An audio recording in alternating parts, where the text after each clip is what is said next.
वालेकुम dear students, Arshad science academy में खुश आमदीद। आज आपको कराऊंगा क्लास 9th का न्यू सिलेबस जो अभी फेडरल बोर्ड ने लॉन्च किया है।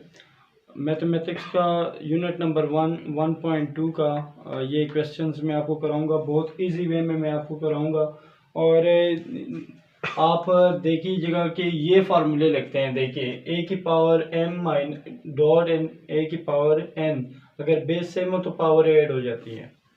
यहाँ पे क्या है कि यहाँ पे इसकी पावर प्लस में है, इसकी पावर भी प्लस में है। ये जब ऊपर जाएगा तो माइनस में हो जाएगा। इसका मतलब ये हुआ कि बेस सेम हो तो पावर ऐड हो जाती है, लेकिन ये यहाँ पे प्लस में है तो ऊपर ये माइनस में हो जाएगा। Plus minus minus. अगर किसी भी कांस्टेंट का या किसी भी एक्स या वाई कोई भी हो, उसकी अगर वैल्यू माइनस पावर माइनस में हो तो उसको हम 1/, में लिख सकते हैं। इसी तरह इसके अगर दो हमारे पास पावर उसको मल्टीप्लाई करें तो इट यहाँ पे आ जाता है। इसी तरह इन फॉर्मूलों को अपने जहन में रखें। अगर दो फंक्शन हो या तीन की सेम पावर हो तो हम इसको अलग अलग पावर में लिख सकते हैं। बहुत इंपॉर्टेंट ये फॉर्मूले आपने याद रखने हैं। अगर किसी फंक्शन के होल पावर हो तो हम इसको अलग अलग कर सकते हैं, और अगर किसी फंक्शन का माइनस पावर हो तो फिर इसको हम इसका हम रेसिप्रोकल लेके और इसका प्लस में ला सकते हैं। आप कुछ क्वेश्चंस है वो अब सीधे सिंपली बता रहे कि ये हमें रेडिकल फॉर्म में बता दीजिएगा या क्वोशंट रूल लगे या प्रोडक्ट रूल लगे, तो उस हवाले से हम इसको सॉल्व करेंगे। देखिएगा कि हमें ये मालूम है कि अंडर रूट की वैल्यू होती है 1/2, लेकिन अगर किसी चीज़ की किसी अंडर रूट के ऊपर 3 है तो इसका मतलब है 1/3।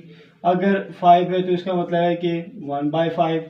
सो कुछ भी हो सकता है। यहाँ पे क्या है 3, तो इसको मैं लिख सकता हूँ कि ये 1/3।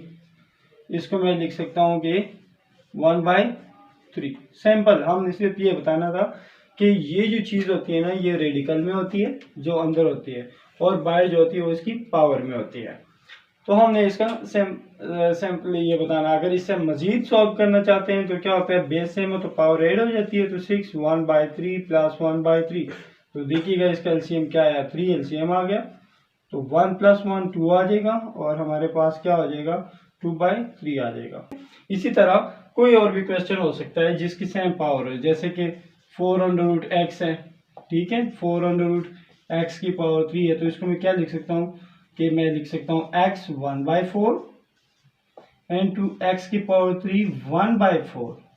अब ये देखिए, इसको मैं ऐसे लिख सकता हूँ कि 1/4 एंड 2x 3/4, क्योंकि 1 बाय मल्टीप्लाई हो रहा है, 3 बाय मल्टीप्लाई हो रहा है। तो इस तरह अगर आप मजीद सॉल्व करना चाहते हो तो आप कहते हैं कि बेस सेम है तो पावर ऐड हो रही है, आप कर सकते हैं, ठीक है। इसी तरह कोई भी आप क्वेश्चन ले सकते हैं। और स्टूडेंट्स, दूसरा जो क्वेश्चन नंबर 2 है उसमें हमें मेंशन है कि 216 की पावर है 2/3।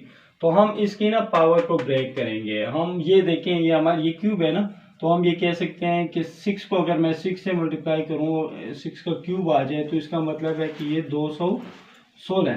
तो इसके जगह पे मैं क्या लिख सकता हूँ, 6 का क्यूब।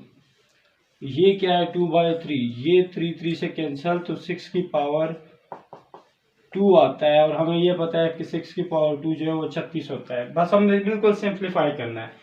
इसी तरह हमारे पास दूसरा एक क्वेश्चन है कि जो क्वेश्चन मैं छोड़ रहा हूँ वो आपने खुद करना है। जैसे कि मैंने क्वेश्चन नंबर 1 करा दिया, क्वेश्चन नंबर 2 का क्वेश्चन नंबर 1 करा दिया, 2 छोड़ दिए, 3 छोड़ दिया। अभी मैं आपको ना क्वेश्चन नंबर 4 कराना चाहता हूँ। तो देखिए, 1000 की पावर होती है 1/3, ठीक है।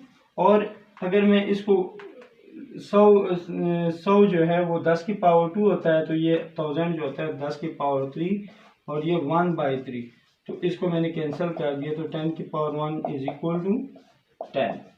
इसी तरह हम मजीद और भी कुछ क्वेश्चंस कर सकते हैं। जैसे कि हमारे पास क्वेश्चन नंबर 4 है कि अगर 1/32 है और इसकी बाय 1/5 हो, तो देखिएगा 1 की पावर कोई भी आप ले लेते हो, यही चीज़ आती है। 1 की पावर कोई भी आप ले लो तो 1 ही आती है। तो 1/32 को मैं क्या लिख सकता हूँ, देखो 32 को मैं क्या लिख सकता हूँ, 2 × 16, 2 × 8, 4, 2 × 1, तो 1 2 3 4 5, तो 2 की पावर 5, 1/5 आप अलग अलग लगा दें, 1/5 इंटू 2 की पावर 5 अपनी जगह, 1/5 ये और ये कैंसिल, तो 1/2 आंसर आ जाएगा। और ये देख लीजिए कौन सी प्रॉपर्टी लग रही है यहाँ पे प्रॉपर्टी नंबर, ये जो प्रॉपर्टी है ना ये लग रही है, ठीक है।